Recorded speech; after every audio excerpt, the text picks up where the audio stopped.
Assalamualaikum warahmatullahi wabarakatuh. Halo teman-teman semuanya. Pada kesempatan ini saya akan membahas tentang materi sejarah peminatan di kelas 10 yang pertama, yakni tentang manusia dan sejarah. Mungkin sebelumnya sudah kita pelajari ya teman-teman, namun belum saya jelaskan tentang sebenarnya apa sih sejarah itu, apa sih hubungan antara manusia dan juga sejarah. Nah, apakah sejarah hanya seputar masa lalu ataukah sejarah hanya seputar mempelajari kisah-kisah yang sudah terjadi? Nah, nanti akan kita pelajari di sini bersama-sama teman-teman bagaimana sebenarnya sejarah itu. Mungkin kalau yang teman-teman awalnya tahu bahwa sejarah itu hanya seputar membahas masa lalu, kehidupan yang sudah terjadi terkait dengan peristiwa-peristiwa penting. Nah, ternyata teman-teman, sejarah itu tidak hanya itu. Bahkan sejarah itu lebih luas dari itu. Dia tidak hanya mempelajari masa lalu, tapi juga mempelajari masa kini dan juga kehidupan yang akan datang gitu. Nah, mari kita lihat satu persatu dari materi manusia dan sejarah.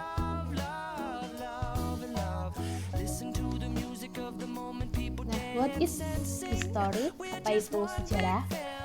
Mungkin sebelumnya saya pernah memberikan kalian sebuah video yang mana video itu adalah bagaimana sebenarnya arti dari sejarah itu. Mungkin saya pernah mengibaratkan, bahkan orang-orang terdahulu, para ilmuwan terdahulu pun mengibaratkan bahwa sejarah itu sebagai sebuah pohon. Nah, kenapa sejarah itu sebagai sebuah pohon atau berasal dari kata sajarotun yang berasal dari bahasa Arab yang kalau diartikan adalah pohon. Karena seperti ini teman-teman, pohon itu bermula dari akar, kemudian menuju ke batang, lalu memiliki ranting, di mana ranting digunakan sebagai tempat daun dan nanti pada akhirnya dia akan berbuah. Nah, sama halnya dengan sejarah. Sejarah itu juga seperti itu. Dia akan terus berkesinambungan selama manusia itu masih hidup. Nah, oleh kenapa sejarah itu tidak bisa dikatakan hanya sebagai masa lalu, gitu teman-teman. Dia berawal dari akar, manusia lahir, kemudian menjadi batang, bercabang, timbul daun, dan hingga akhirnya berbuah. Nah, sejarah itu diibaratkan sebagai sebuah pohon yang lengkap seperti itu teman-teman. Dari pertama kali dia tumbuh hingga nantinya dia sampai berakhirnya kehidupan manusia. Nah, ketika kehidupan manusia itu berakhir, otomatis sejarah pun juga akan berakhir. Maka dari itu sejarah tidak hanya bisa dikatakan sebagai peristiwa masa lalu. Nah, itu adalah makna dari sejarah. Selanjutnya, nah ini adalah pengertian sejarah menurut beberapa para ahli ya teman-teman. Menurut Herodotus itu adalah bapak sejarawan teman-teman. Kemudian juga Aristoteles, Ibnu Khaldun dan juga ilmu-ilmuwan yang lainnya. Gitu. Bisa teman-teman baca sendiri di sini.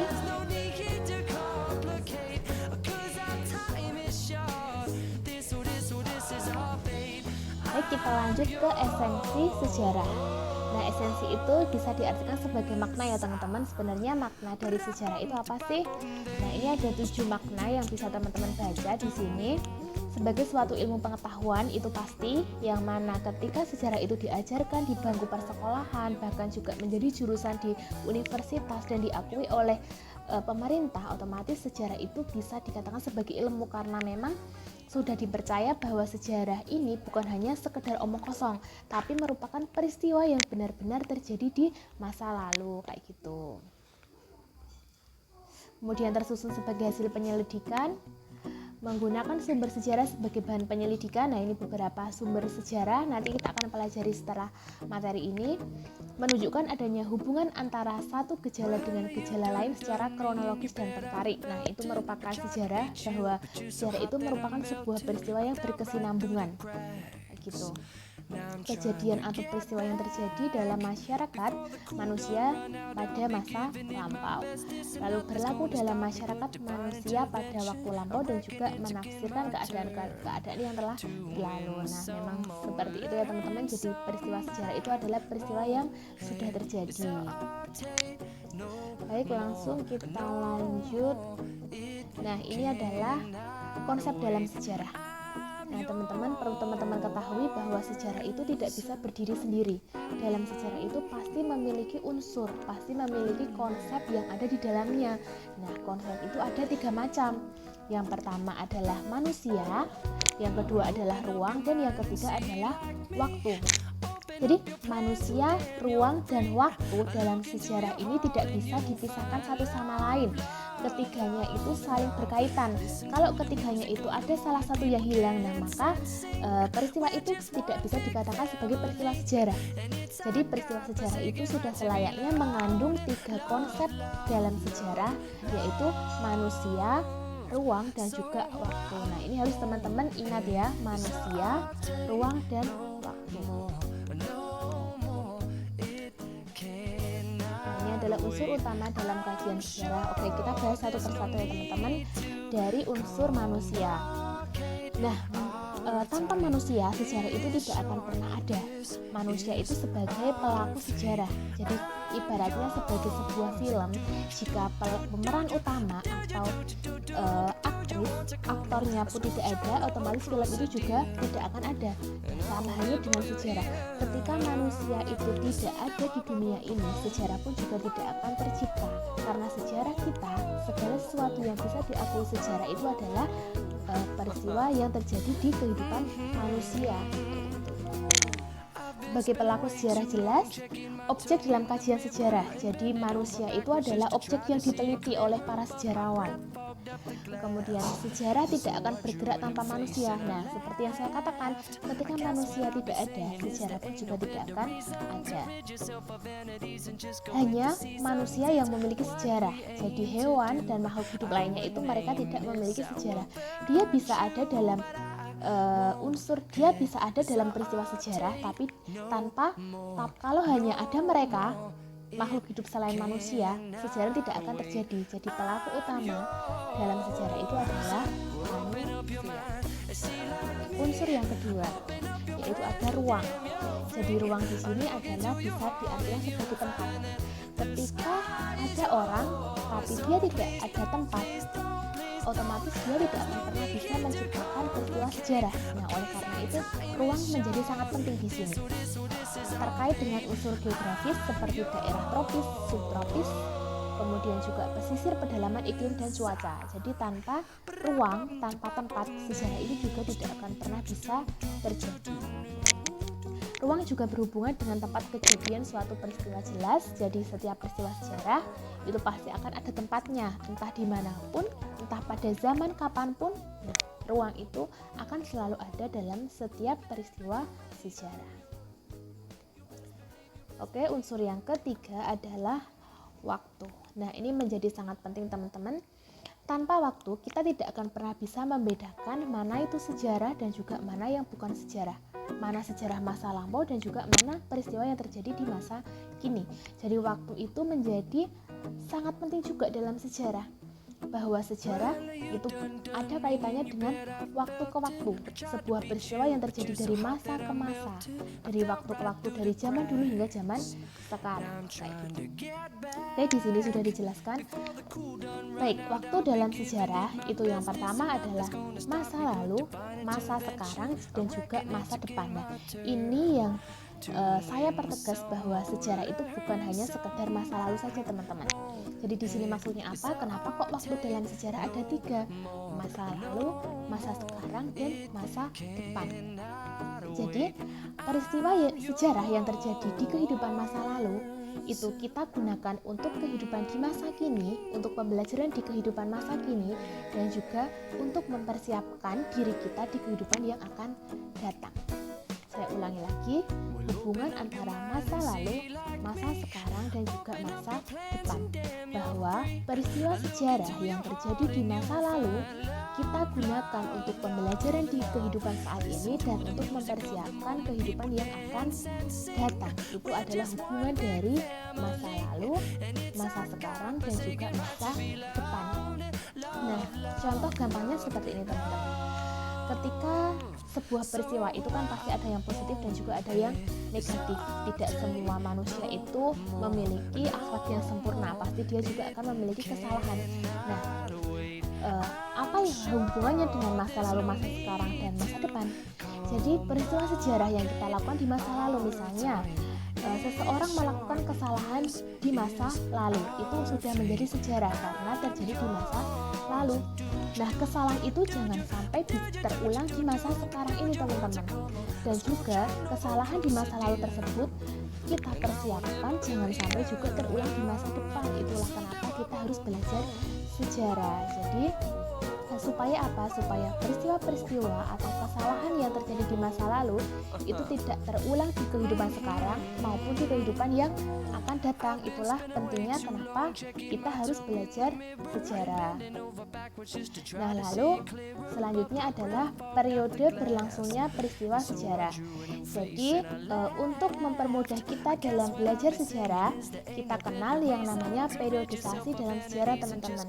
Nah, periode di sini adalah pembagian masa dalam sejarah. Jadi di Indonesia sendiri pembagian masa dalam sejarah itu dimulai ketika masa praaksara, jadi ketika masa manusia purba, kemudian juga masa zaman sebelum kita mengenal tulisan, lalu masuk ke masa Hindu-Buddha, lalu masuk ke masa Islam, kemudian masa kolonialisme dan imperialisme, lalu masa pergerakan nasional, masa kemerdekaan, kemudian setelah itu adalah masa Orde Lama ketika masa Soekarno, lalu dilanjutkan dengan masa Orde Baru ketika masa Soeharto, dan juga kita lanjutkan sebagai di zaman reformasi sampai sekarang. Nah, itu adalah pembagian periodisasi sejarah di Indonesia. Nah, itu nanti akan kita pelajari lebih lanjut di materi selanjutnya. Itu, teman-teman. Oh ya, untuk membedakan sebenarnya setiap peristiwa yang terjadi di masa lalu itu apakah itu bisa dikatakan sejarah, teman-teman? Misalnya 1 detik kita bicara itu apakah sudah menjadi sejarah? Nah, tentu tidak. Semua peristiwa yang terjadi di masa lalu itu belum tentu menjadi sejarah. Tapi peristiwa yang terjadi di masa lalu itu bisa dikatakan sebagai masa lalu. Jadi seperti ini. Contohnya adalah peristiwa sejarah. Nah, peristiwa sejarah itu adalah peristiwa yang benar-benar penting.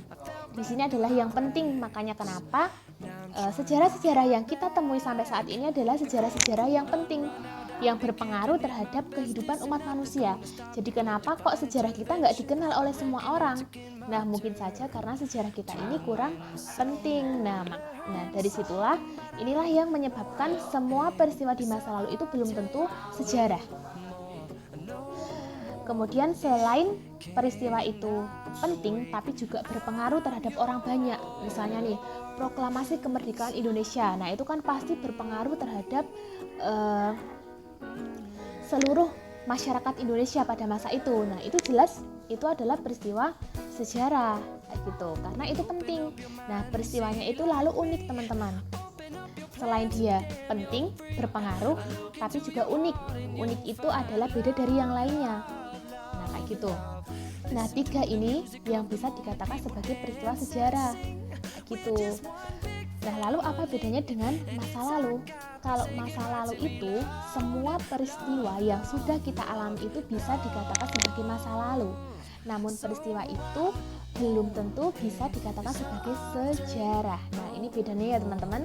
Bedanya antara masa lalu dan sejarah. Kalau masa lalu itu semua peristiwa yang telah terjadi, yang telah kita alami itu adalah masa lalu. Tapi kalau sejarah itu adalah peristiwa yang terjadi di masa lalu, tapi peristiwa itu yang pertama penting, yang kedua berpengaruh, dan kemudian yang ketiga adalah unik. Nah, itu adalah peristiwa yang bisa dikatakan sebagai sejarah.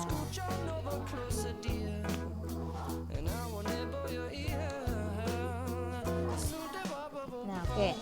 Kita lanjut, ini adalah keterkaitan antara waktu dengan peristiwa sejarah meliputi 4 hal. Yang pertama adalah perkembangan, yakni sejarah itu adalah masyarakat yang berkembang dari masyarakat primitif hingga modern ya, teman-teman. Jadi masyarakat primitif itu bisa kita katakan masyarakat pada masa praaksara, pada masa purba. Lalu berkesinambungan itu jelas. bahwa adanya adopsi dari lembaga-lembaga lama. Jadi tanpa kita sadari bahwa segala sesuatu yang kita temui saat ini merupakan warisan dari kehidupan masa lalu. Oleh karena itu sejarah itu memiliki kesinambungan. Lalu pengulangan peristiwa yang terjadi pernah terjadi di masa lampau. Nah, tidak bisa kita pungkiri bahwa suatu saat pasti akan terjadi peristiwa yang sama dengan peristiwa sebelumnya. Lalu ada perubahan, itu adalah masyarakat mengalami pergeseran jelas karena semakin berkembangnya zaman, semakin berkembangnya masa, nah otomatis kita akan terus bergeser dari masa ke masa.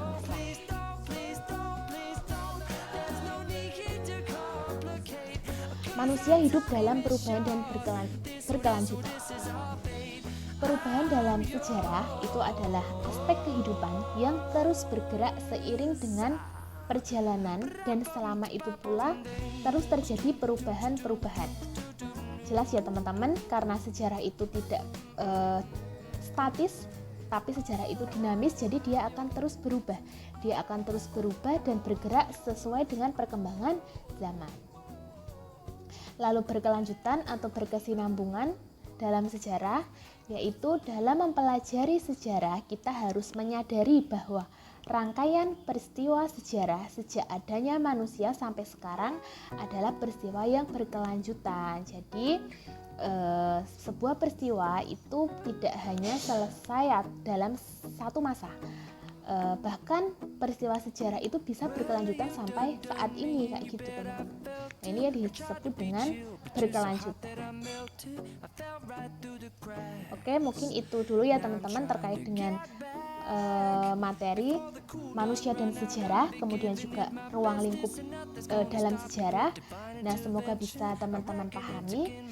Jadi mungkin yang perlu diingat buat teman-teman semuanya adalah sejarah itu memiliki 3 konsep waktu. Dia adalah peristiwa masa lalu, masa kini, dan juga masa yang akan datang. Apa artinya?